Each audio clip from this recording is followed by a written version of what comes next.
Welcome back to Dwarves and Dice. This is mathematically correct comparison of Hunter versus Gloom Stalker subclass for Ranger. Hunter gives us Colossus Slayer, so if the target's below 50% HP, you deal an additional 1d8 damage once per turn. Dread Ambusher from Gloom Stalker. On the first round, we gain an additional attack, which deals an additional 1d8 damage. So this is a first turn power spike versus a more consistent damage. Let's start off with the range build. We've got a Champion Fighter at level 6, Gloom Stalker at 3, and an Assassin Rogue at 3.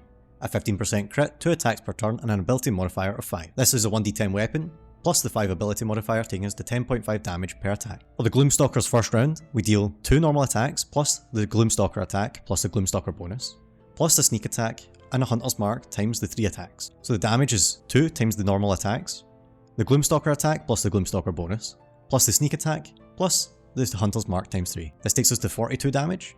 Then we've got to take into account crit, so the 42 times the fact you crit, times the crit chance, plus the 42 times the fact that you won't crit sometimes. Then you've got to add on 5 times 3 from the ability modifier, taking us to 61. Now let's look at the subsequent turns for the Gloom Stalker.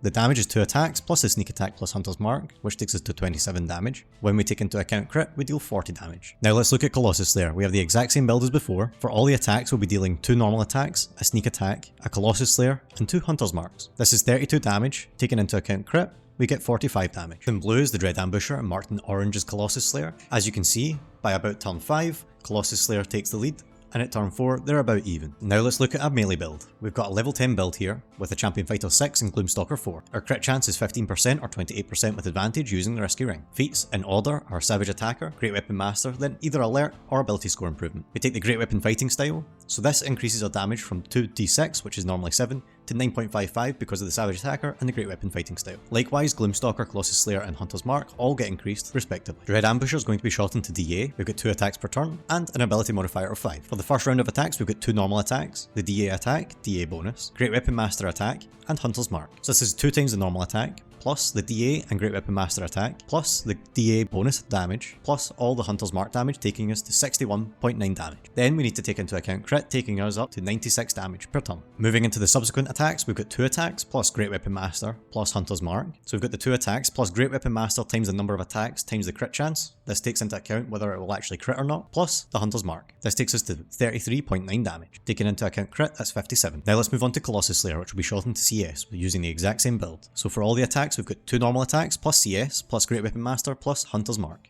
This is your calculation for it, totaling 40 damage. Taking into account crit, we've got 64 damage. Again, marked in blue is the Dread Ambusher, and in orange, the Colossus Slayer. Here's the graph. So by turn 6, Colossus Slayer takes the lead, and by turn 5, they're roughly even. If you enjoy this kind of content, please consider subscribing as I'm trying to reach 1,000 subs. Thank you very much.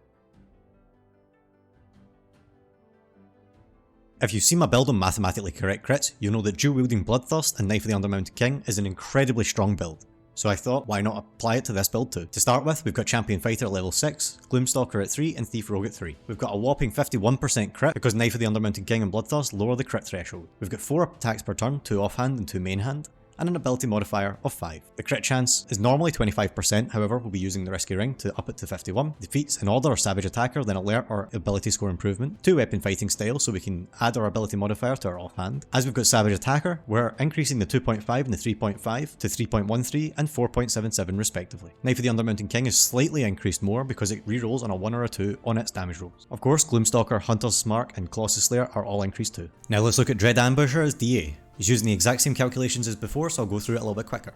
We've got Bloodthirst with 3.13 damage, using the same calculation as always.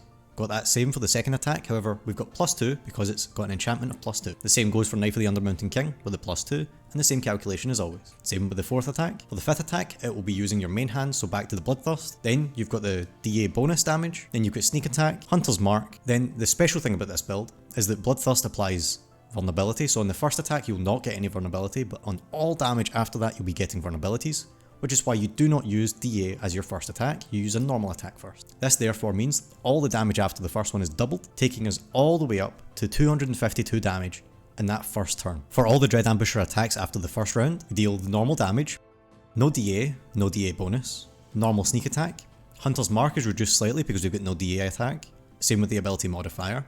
This takes us down to 187 damage per turn. Now let's look at the dual wielder Colossus Slayer build. We've got the first 4 attacks as always, Colossus Slayer gets multiplied by 2, the sneak attack, hunter's mark and ability modifier as usual. This takes us to 208 damage per turn. Colossus Slayer plus the dual wielder is actually a really good combo because the chances of you being able to proc the Colossus Slayer is a lot higher. As always, Dread Ambusher in blue, Colossus Slayer in orange. As you can see by turn 4, Colossus Slayer takes the lead. While I was creating this video, I started wondering how many attacks in a round I could get, so check out my other video here about maxing attacks per turn.